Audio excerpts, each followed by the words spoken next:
요즘 계속되는 코로나 상황 속에서 하루하루 힘든 시간을 보내는 분들이 많이 계십니다.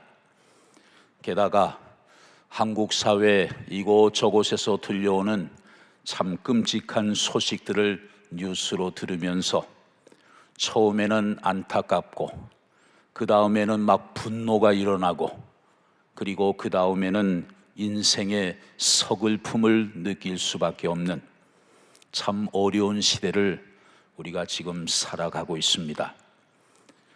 이러한 때에 조금이나마 한국인으로서의 긍지와 자긍심을 불러일으키는 좋은 내용이 있어서 여러분에게 잠시 소개합니다.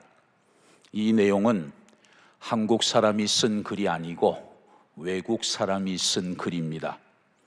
영국에서 태어나서 미국의 워싱턴 타임즈, 영국의 가디언과 더 타임즈 서울 특파원을 지내면서 한국에서 30년 이상 기자 생활을 해온 한국 전문가 마이클 브린이 쓴 한국인을 말한다라는 제목의 책입니다. 3년 전에 한국인이라는 제목으로 개정판이 나왔습니다.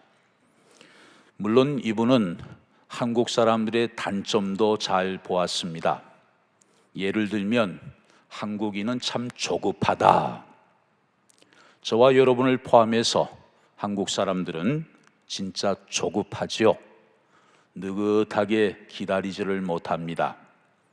그렇게 막 서두르지 않아도 되는데 그냥 빨리빨리 하라고 다그치는 경우가 많이 있습니다. 또 하나의 단점은 당파성이 있다는 거예요. 한국 사람들은 어디든지 모이기만 하면 어디 학교 나왔습니까? 학연을 따집니다. 누구를 아십니까? 지연을 따집니다. 어느 지역 출신입니까? 고향을 따지기도 합니다. 이렇게 해서 뭔가 조금이라도 공통점이 생기게 되면 거기서 친소 관계를 결정하게 됩니다. 그래서 만난 지 얼마 되지도 않았는데 서로 끼리끼리 관계가 형성이 돼요. 밥도 그 사람들하고만 먹고 이야기도 그 사람들하고만 얘기를 하고 이런 현상이 한국 사회에 만연해 있는 것이죠. 반면에 한국 사람들의 대단한 점을 몇 가지 소개하고 있습니다. 전체 국민의 평균 IQ가 105가 넘는 유일한 나라다. 또 문맹률 1% 미만의 교육열이 참 대단한 나라다. 또 지하철 그 청결함과 편리함이 세계 최고의 나라다. 미국의 LPGA 여자 프로골프 상위권 100명 중에서 30명이 한국인입니다. 인터넷, TV, 초고속 통신망이 세계에서 가장 빠르고 발전한 나라입니다. 그 다음에 이분이 아주 재미있는 관찰을 했어요. 세계에서 가장 기가 센 민족이 한국인이다. 뭘 보고 그러는가 봤더니 한국 사람들은 강한 나라, 강한 민족들을 부를 때에는 뒤에다가 꼭 붙이는 단어가 있는데 놈자를 붙인다는 거예요. 그래서 외놈, 떼놈, 러시아놈, 심지어 미국놈 그런다는 거죠. 무의식적으로 강한 나라 뒤에 놈자를 붙여서 은근히 깔보는 게 습관이 돼 있다는 거예요. 그러면서도 상대적으로 약소국에 대해서는 굉장히 관대하다고 했습니다. 인도네시아 사람, 베트남 사람, 아프리카 사람 이렇게 얘기하지 그 뒤에다가 놈자를 붙이지 않는다는 거예요. 가만히 생각해 보니까 그런 것 같아요, 진짜. 또 한글의 우수성을 얘기합니다. 한국은 세계에서 가장 많은 발음을 표기할 수 있는 문자를 가진 나라다. 한글 24개 문자로 무려 11,000가지 소리를 표기할 수 있다. 반면에 일본은 300가지, 중국은 400가지 소리에 불과하다, 그런 평가를 내렸습니다. 물론 이분이 쓴 글 외에도 다른 분들이 쓴 여러 가지 글들을 보면 한국인들은 조선업, 배를 만드는 일에서도 1등이다. 그래서 전 세계 바다에 떠 있는 선박의 43%가 메이드 인 코리아다. 얼마나 자랑스러운 일입니까? 대한민국 자랑을 한참 하다 보니까 기분이 참 좋습니다. 대한민국에서 태어나서 대한민국 국민으로 살아간다는 것 얼마나 자랑스러운지 몰라요. 이 마이크를 사도 바울에게 넘겨본다면 바울도 할 말이 대단히 많을 것 같습니다. 바울이 하는 자기 민족 자랑 한번 들어보실까요? 오늘 본문 로마서 9장 4절에서 5절 말씀을 보십시오. 바울은 여기에서 8가지를 자랑하고 있습니다.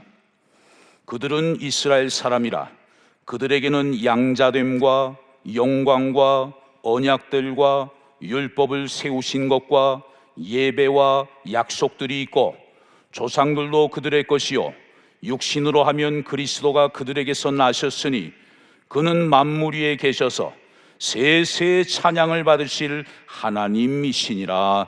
아멘. 자, 바울이 자기 민족에 대해서 자랑하는 첫 번째 자랑은 뭡니까? 양자됨의 특권이에요.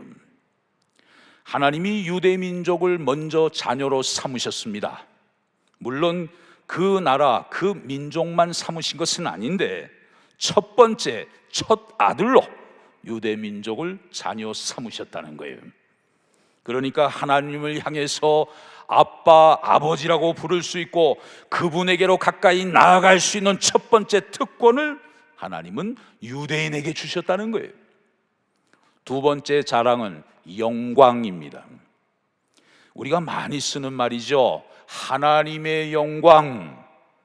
이 영광이라는 단어 히브리어로 쉐키나라는 단어를 썼어요. 쉐키나. 이거 대단한 단어입니다. 하나님께서 자기 백성 가운데 임재하실 때 나타나는 현상, 이것을 가리켜서 쉐키나, 영광이라고 표현을 해요. 하나님이 임재하신다는 것은 누구에게나 어디에서나 일어날 수 있는 일은 아니죠. 그런데 하나님은 그 영광을 저 유대인들에게 많이 보여주셨다는 것입니다. 모세가 하늘에서 보여주신 식양대로 성막을 완성했을 때 하나님의 영광이 그 성막 가운데 신령한 구름으로 임하셨어요. 그리고 솔로몬이 성전을 완공했을 때도 그러한 현상이 나타났습니다. 이런 일을 다른 민족들에게는 보여주신 일이 없었어요.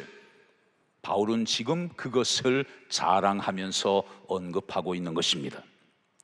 세 번째 자랑은 언약이에요. 하나님은 이스라엘 백성들과 언약을 많이 세우셨습니다.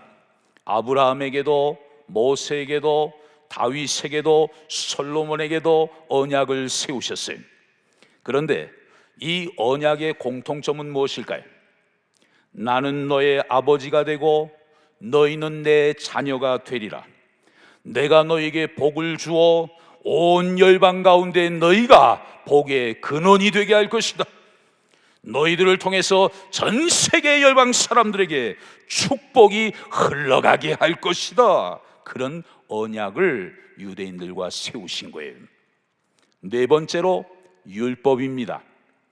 십계명을 비롯한 많은 계명들이 처음부터 유대인들에게 먼저 주어졌어요. 물론 언어는 유대인들의 언어인 히브리어가 사용되었습니다. 그래서 십계명에는 히브리어로 하나님의 율법이 적혀져 있는 것이죠. 다섯 번째 자랑은 예배입니다. 예배는 무엇일까요? 인간이 하나님 앞에 나아가서 하나님의 얼굴을 배웁고 하나님과 신령한 교제를 나누는 것이 예배. 여러분이 지금 이 예배 자리에 예배자로 나와 계신 것입니다. 그런데 구약 시대는 예배를 드리려면 속죄의 제물이 필요했고 제사장이 있어야만 했어요. 이것은 장차 오실 예수 그리스도께서 영원한 제물이 되시고 영원한 제사장이 되실 것을 미리 그림자로 보여주실 것입니다. 구약시대 때는 바로 이 예배가 유대인들에게 제일 먼저 주어졌던 것입니다. 여섯 번째 자랑은 약속들이에요. 이 약속의 핵심은 무엇입니까? 바로 메시아가 오신다는 것입니다. 구약 성경 전체는 이 약속으로 시작을 해서 이 약속으로 끝을 맺고 있습니다. 구약 성경의 첫 번째 책인 창세기 3장 15절 말씀을 보면 여자의 후손으로 오실 메시아, 곧 초림하실 메시아에 대해서 언급을 하고 있어요. 그리고 구약 성경의 마지막 책인 말라기 4장 2절에 보면 하나님의 이름을 경외하는 자에게는 공의로운 해가 떠오르게 될 것이다. 그런데 거기서 치료하는 광선이 나오게 되면 모든 영혼들이 힘을 얻고 치유를 받아서 외양간에서 나온 송아지처럼 기뻐 뛰게 될 것이라고 말씀하고 있어요. 이 모든 말씀은 곧 오실 예수 그리스도에 대한 바로 약속의 말씀들입니다. 일곱 번째 자랑은 조상들이에요. 유대인들에게는 참 자랑스러운 조상들이 많습니다. 저들이 입만 열면 자랑하는 조상들 누굽니까? 아브람, 이삭, 야곱을 위시해서 요셉, 모세, 여호수아, 사무엘, 다윗, 솔로몬 등등 아주 수많은 조상들이 저들에게 있어요. 히브리서 기자는 이런 조상들의 이야기를 하려면 시간이 부족하다 그렇게 언급하기도 했습니다. 그 다음 여덟 번째 마지막 자랑입니다. 예수 그리스도가 이 땅에 오시는 통로로 하나님이 유대 민족을 사용하셨고 유대 땅을 사용하셨다는 거예요. 물론 예수님은 유대인들만을 위해서 이 땅에 오신 것은 아닙니다. 온 인류의 구주로 오신 분입니다. 그러나 어느 민족을 통해서 누군가의 혈통을 타고 이 세상에 오셔야만 했어요. 그런데 그게 바로 한국인이 아니고 미국인이 아니고 아프리카인이 아니고 유대인의 혈통으로 이 땅에 오셨다는 거예요. 이렇게 바울은 지금 8가지를 자랑하고 있습니다. 그런데 문제가 생겼어요. 저런 귀한 특권들이 주어졌음에도 불구하고 유대인의 문제는 무엇입니까? 거절했다는 것입니다. 예수 그리스도를 거절했다는 것입니다. 이 거절은 귀찮은 사람이 왔을 때 그냥 문 닫고 나가세요 그런 수준의 거절이 아니에요. 복음을 거부했습니다. 우리는 필요 없어요. 심지어 그분을 죽이기까지 한 것입니다. 아니, 하나님이 하나만 주셔도 다른 민족들은 아이고 감사합니다 할 만한 것들을 유대인들에게는 무려 8가지나 주셨어요. 그런데 유대인들은 그거 귀한 줄도 모르고 거절하고 쫓아내고 심지어 죽이기까지 한 것입니다. 그것이 바로 자기 민족을 향한 바울의 근심이었어요. 하나님께서 이스라엘 백성들에게 율법을 주셨습니다.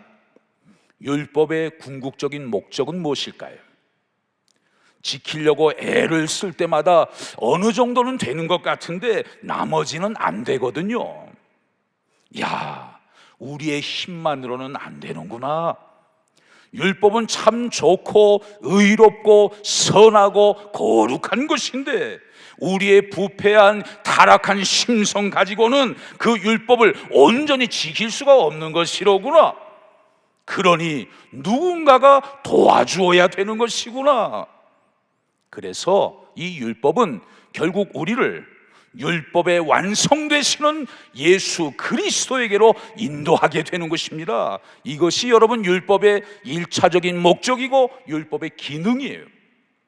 그런데 하나님이 이스라엘 백성들에게 그리스도를 보내주셨는데도 저들은 그 쉬운 길을 버리고 말았어요. 그러면서 율법을 받은 민족은 우리밖에 없으니 이 율법 속에 구원이 있으니 우리는 이것을 끝까지 지켜야 된다. 예수 그리스도를 버리고 저들은 율법을 선택한 거예요. 이 율법이 원래는 10계명이었죠. 10가지밖에 없었습니다. 그 내용을 보면 하라, 하지 마라 2가지로 구분할 수 있어요. 그런데 소위 바리새인들이 이것을 613가지로 다 쪼갰습니다. 그 중에 248가지는 하라라는 계명으로 분류를 하고 나머지 365가지는 하지 말라라는 계명으로 분류를 했어요. 그래서 하라는 거 하려고 애를 쓰고 하지 말라는 거 안 하려고 애를 썼습니다. 그것이 선민의 의무이고 그렇게 해야만 하나님의 축복을 받는다고 생각을 했어요. 그런데 시간이 지나고 또 시대가 바뀌면서 새로운 상황들이 막 벌어지는 거예요. 이럴 때는 어떻게 해야 되나요? 저럴 때는 어떻게 해야 되나요? 젊은 사람들이 자꾸 물으니까 이제 랍비들이 하는 일 중에 하나는 그럴 때는 이렇게 하면 좋겠다, 저럴 때는 저렇게 하면 좋겠다, 자꾸 새로운 규칙들이 계속 만들어질 수밖에 없는 거죠. 그래서 미쉬나 미드라쉬, 또 탈무드, 할라카, 다 이런 수많은 율법과 관련된 책과 법령들이 수없이 만들어지게 된 것입니다. 사실 율법의 완성되시는 예수 그리스도 그 한 분만 받아들이면 모든 문제는 다 해결되는 것인데, 진리의 지식을 쫓아가지 않고 저들은 바로 자신들의 전통만을 고집하면서 쫓아가게 된 것입니다. 유대인들이 예수 그리스도의 복음을 거절한 결과 어떤 일이 일어나게 되었나요? 그 복음이 결국에는 누구에게로 들어갔을까요? 유대인에게 막히니까 복음이 이방인에게로 들어가게 된 거예요. 이럴 때 우리가 쓸 수 있는 말이 있죠. 호박이 넝쿨째 굴러 들어왔다. 이방인들은 수지 맞게 된 것입니다. 유대인들이 복음을 밀어내고 있는 그 사이에 그 구원의 은총이 우리 같은 이방인에게로 들어오게 된 거예요. 지금은 이방인의 때입니다. 라틴 아메리카, 아프리카, 아시아, 심지어 유럽에까지 지금 복음이 편만해지고 있어요. 이방인들이 얼마든지 주님께로 돌아오고 있는 것입니다. 그렇다면 유대인들을 향한 하나님의 계획은 무엇일까요? 유대인들은 이방인을 구원하는 통로로만 사용하시고 저들을 완전히 폐기 처분하시는 것일까요? 결코 그렇지 않아요. 결국 그들에 대한 계획도 하나님이 다 갖고 계시는 것입니다. 로마서 10장 19절을 보십시오. 그러나 내가 말하노니 이스라엘이 알지 못하였느냐? 먼저 모세가 이르되 내가 백성 아닌 자로서 너희를 시기하게 하며 미련한 백성으로서 너희를 노엽게 하리라 하였고, 여기 보면 유대인이 들어있고 이방인이 들어있습니다. 여기 나오는 백성은 누구예요? 이스라엘 유대인을 가리키는 것이죠. 그리고 백성 아닌 자, 미련한 백성은 누굽니까? 이것은 이방인을 가리키는 거예요.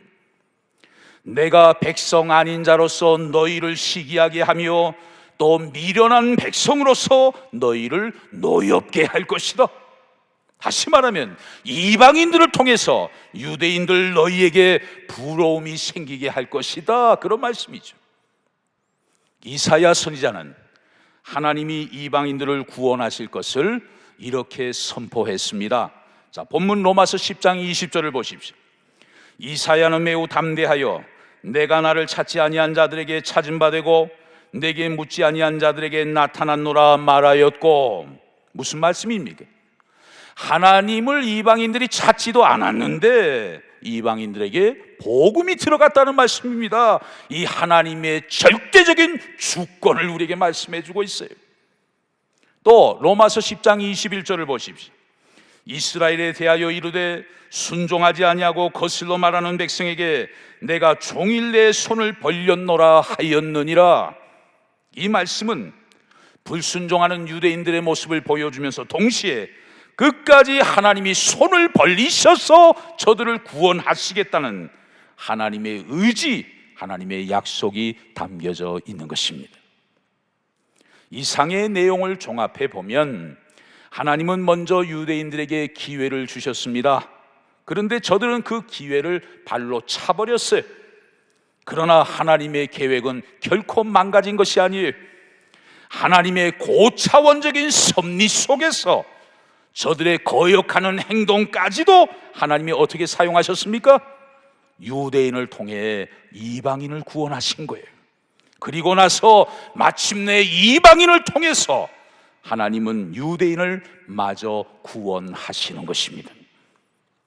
로마서 앞부분에 로마서 3장 23절에 보면 모든 사람이 죄를 범하였음에 하나님의 영광에 이르지 못했다고 꽝 때려 놓으시고, 로마서 후반부에서는 그 죄 아래에 있는 이방인들도 구원하시고 마침내 유대인들도 구원하시겠다는 놀라운 하나님의 계획을 상세하게 보여주고 있는 것입니다.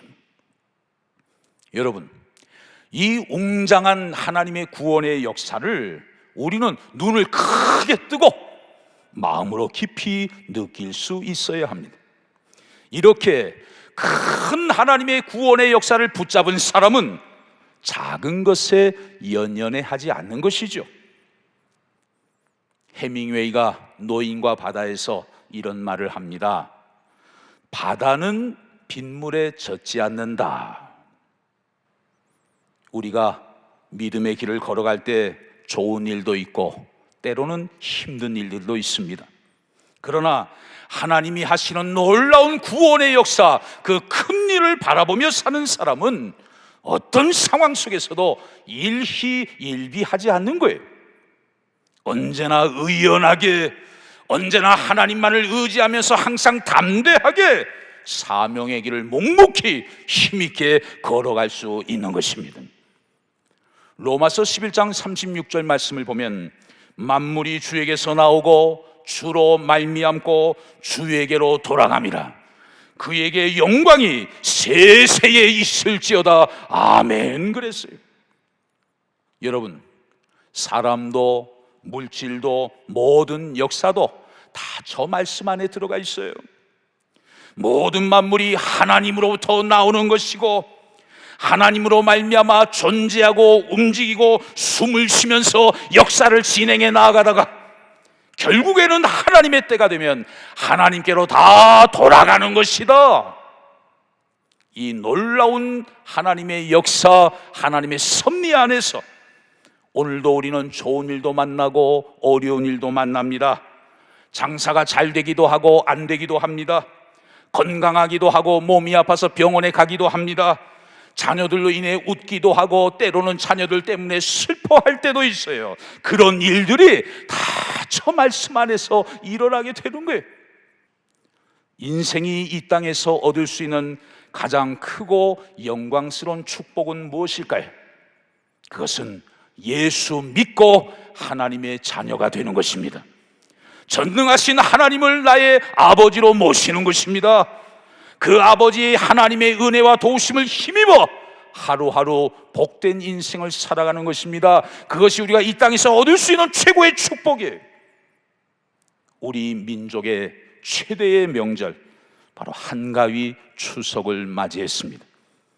지금도 놀라운 인류 구원의 역사를 펼쳐가시는 살아계신 하나님을 믿음의 눈으로 바라보면서 나를 구원해 주신 하나님께 감사하고 함께 만나는 가족들, 친지들에게 구원의 이름 예수 그리스도의 복음을 담대히 전하고 자랑함으로 말미암아 아직 믿지 않는 가족들, 친지들 이번 명절을 통해 다 생명의 길로 인도할 수 있는 참으로 복되고 행복한 추석 명절 저와 여러분들이 다 되실 수 있기를 주의 이름으로 간절히 축원합니다.